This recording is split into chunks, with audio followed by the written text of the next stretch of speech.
Hello and welcome back to Market Sense. It's Women's Day today in Antara, so let's welcome in our next guest. Our next guest is Vinati Organics. And firstly, ma'am, thank you so much for taking out time for us, and a happy International Women's Day to you and your entire team. Thank you. Right, ma'am. Can you just talk to us about what's the trend that is happening in the business? How essentially are you seeing ATBS? What are the sort of healthy trends that you're seeing and expectations for FY19? Sure. So this year FY18 we will end with about 750 crores in revenue, which is more than 15% growth from last year. As far as PAT goes, it will be more or less similar to last year, and the reason being that our EBITDA margins last year were exceptionally high at 33%. This year it is more stable towards 27-28%, mostly on account of crude going up from 50 to 60 $60 a barrel. And quite frankly, these margins, EBITDA margins of 27-28% are more sustainable in the long run for the next 3 to 5 years as well. As far as outlook goes for FY19 as well as 20, let me start with ATBS. One of our largest competitor in the US has exited the business. Because of that, our market share has increased in ATBS from 45 to 65%. Next year in FY19, we are projecting it to be 75%. Also, the market itself is growing for ATBS as applications in oil and gas and enhanced oil recovery are growing. As far as IBB goes, which is our second largest product, this year the sales were a little low because one of our customers had undergone a prolonged shutdown. But overall demand for ibuprofen, which is the primary application for IBB, is growing worldwide, and our customers have also enhanced their ibuprofen manufacturing capacity, which what it means for us is for the next 2 to 3 years, we are anticipating about 20% year-on-year volume growth in IBB as well. We are also adding new products to our portfolio, butyl phenols, which is a derivative of IB. The plant will be ready in April 2019. PAP, which is the raw material for paracetamol drug, will be ready in April 2020. So given all of this, for the next 3 to 4 years, we should expect top line growth of 20 to 25%. A top line growth of 20-25%. Hi Vinati, this is Nayantara from the New Delhi studio. We also invited you on International Women's Day. You know, you're spearheading a company which is typically maybe dominated by men, but you know, you're doing fantastically well. You're debt free. You're talking about a 25% growth line. You've broken globally also in a couple of chemical spaces. You've been called a disruptor. How has that journey been? Can you share that experience with us?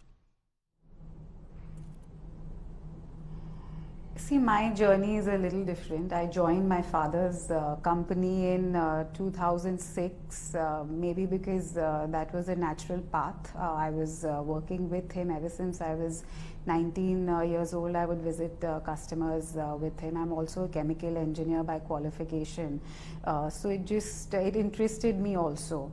Now, luckily for me, when I joined, we were a very small company of 20 crores in revenue. So when you have a small base, it's easy to grow at 30% year on year. Today, when we are at 750 crores of revenue, it's harder to maintain that sort of growth rate, but we still strive towards that. Yes, this is a male-dominated industry, but thankfully for me, we export 80% of our product. Most of our customers are MNC companies like Dow Chemicals, AkzoNobel, BASF, etc., where I meet a lot of women procurement manager, and they're very happy to see women from countries like India or China taking the lead. It's a pleasure working with them, and they look at us as a more professional company, as someone who's open to promoting women in our organization.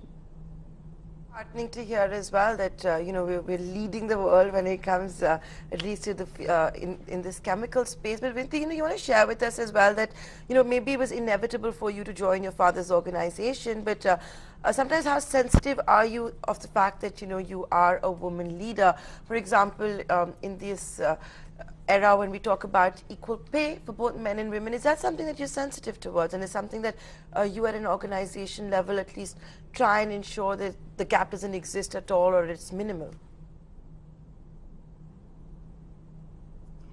You know, unfortunately, like you pointed out, in the chemical industry and especially in engineering, we have very few women in the industry in general and also in our company. Now, of course, myself, you know, I try to promote and we try to get as many women as we can in the front end.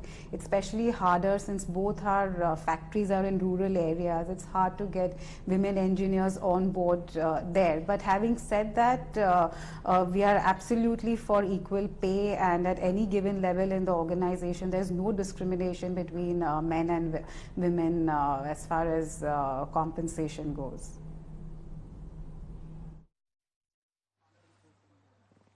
Vinati, hi there, Ravan joining in, and really congratulations to you for all that you have achieved in the company so far, and I'm sure you're an inspiration to many. You know, we've been talking about how the performance has been for the company so far.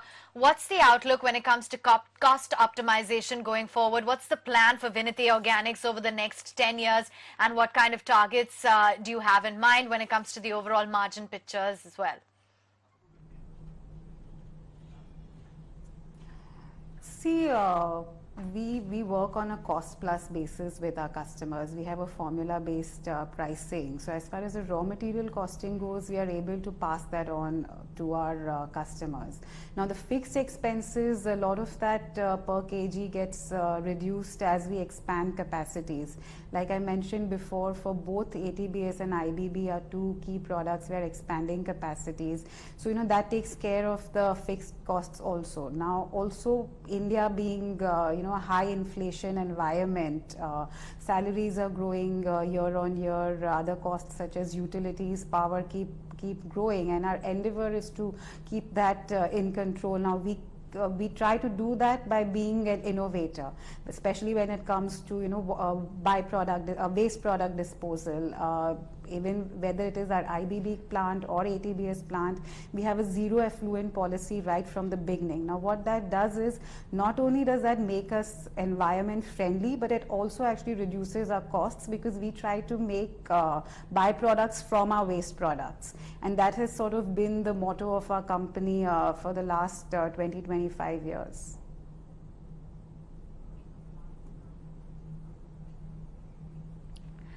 All right.